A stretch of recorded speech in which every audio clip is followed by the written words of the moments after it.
First, congratulations. It's really great. It's actually the second time I saw it, and it was worth watching it again because there's so much in it that, I think I benefited a lot by seeing it a second time. You just touched on what I wanted to ask about, which is that you talked about a lot of different barriers to development. You didn't mention the countries themselves and protectionism. And particularly in Latin America over the years, what I've found is that one of the big problems is that people, as consumers, can't access international markets. Was that something that, well, let me put it this way. What role do you think that plays in all of this? Mm-hmm. Yeah, that's a very good question. I mean, we touch on it a bit in the film because what I think it's very important that there is, let's talk about in developing countries, or Latin America, Sub-Saharan Africa, whatever, Asia. There are domestic government blocks to human flourishing, to market economies. You have to sell the prices are set by government boards. There's lots of corruption, and we deal with that a bit because we think it's extremely important. Part of what we were dealing with in this film, part of it's limiting, right? I mean, it's 91 minutes, and we're trying to deal with poverty, so it's tons of things we left out, right? But part of it, we wanted to actually show how.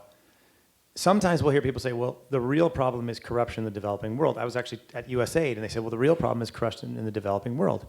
And that's true, but it's facilitated, exacerbated, and paid for, a lot of it, by the poverty industry. So we wanted to kind of focus a little bit on that.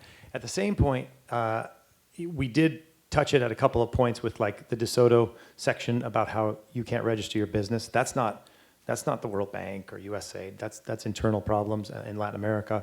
And I think the other thing is import substitution problems have been a real problem. We did another DVZ series where we talk about import substitution a little bit more. But I mean, this is a big problem where the governments themselves create these problems. So yes, I mean, you're absolutely right. Import substitution schemes and a host of other things in Latin America are absolutely part of the problem. Part of it was, there are a lot of things we had to take out to try to get the message going.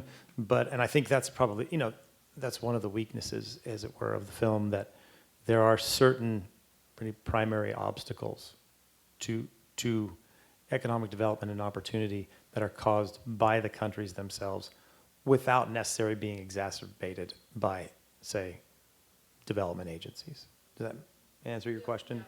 Did you have a specific thing too that you want me to address? Sorry. When you talked about secondhand clothing, it wasn't immediately obvious to me that you were talking about just donations or secondhand clothing being sold, because I would think that if it was being sold, that's an example of comparative advantage, like that you then redirect that wealth, right, in the trade theory.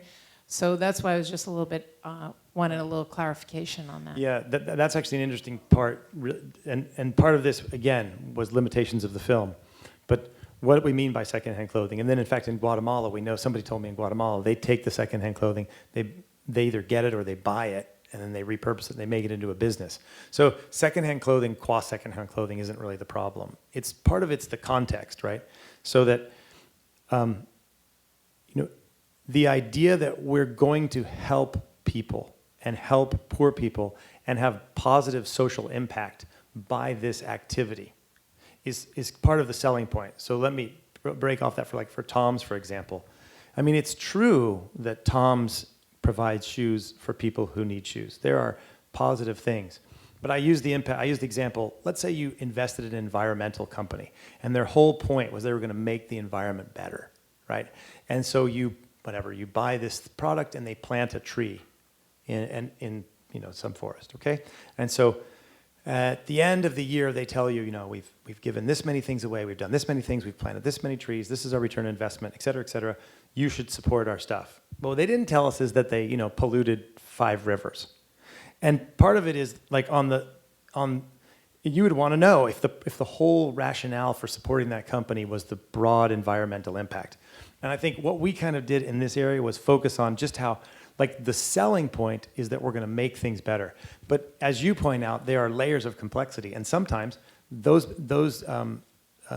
secondhand clothing becomes a wonderful business opportunity for people to sell things. And I just heard a story recently of a lady who's built like an empire selling this stuff. So it's not, I mean, secondhand clothing is not bad in itself, but, and that, I would agree that part of the film, you know, is short to address kind of an attitude and a point, not to talk about the complexity of T-shirts. So it's a fair critique.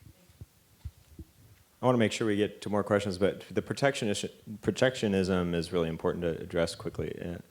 I think the problem with prioritizing these governments need to get away from protectionism is that the U.S. in agriculture, for instance, the U.S. subsidies in agriculture are so massive that they don't provide for a free and competitive market economy globally. And so you have the US is kind of preaching free markets but practicing crony capitalism, and then they're shocked when people are suspicious of free markets, right? Like I like the NBA, and the NBA over the past 10 years has made a concerted effort to going more international with its brand and with its players and everything. But imagine if they were to say, okay, at the end of the day, we're still the National Basketball Association, and so only Americans can take steroids, but we're going to have a fair game. And in fact, we'll buy the steroids for you. Now, you can say, okay, basketball's the problem, or are steroids the problem, right? I think that's why we have no right to be telling the agrarian Latin American countries to be lowering their tariffs when we are flooding their markets with subsidized agriculture where the government is picking winners and losers in that industry. And we read that 80% of US subsidies go to 10 companies in agriculture. So we're not supporting the American farmer here. You know, and so I think we have to really start practicing what we preach and make sure that, okay, if you know, make a fair deal here. We're saying we will compete with you and we'll reduce our subsidies. There's a good documentary. Well, it's not well shot or well edited, but if you like, if you like watching 3 hours of interviews with Jamaican farmers, it's a really good documentary. And it's called Life and Debt, and it's Jamaicans talking about this exact issue about how, you know, all of these different subsidies, like you say you want to compete with us, you say that free markets are good for us, and that you crush us, not because you're more efficient or because of your industry. You already have those advantages, and you still subsidize. Even though you have all the technological advantages, you still, just to make sure you win the game, you buy it out before it even begins. And there was one of the people we interviewed, he said, just let us compete with you. We will beat you with our hands and our hose. Which we didn't put in because it kind of sounds kind of scary. Can you imagine people like, I'm out of here? Exactly. And so, and the last thing I'll say is, this has to be connected with the immigration discussion. Because why are people so desperate that they will risk their lives and leave their families to come farm in the United States? Could it have something to do with the fact that we have completely shifted the power balance and created a non-competitive environment in this industry? I think it's something we have to discuss, and I don't think it's as simple as that, but I'll end with a quote that I heard when I was a kid on a DC Talk album. The quote began, do you remember DC Talk? So the quote goes, the greatest cause of atheism in the world today is Christians who espouse Christ with their lips and deny him with their actions. This is what an unbelieving world finds truly unbelievable. And I think this is the problem with America's version of state-managed capitalism, where we shouldn't be shocked that people like Pope Francis are suspicious of a market framework that picks winners and losers from Washington.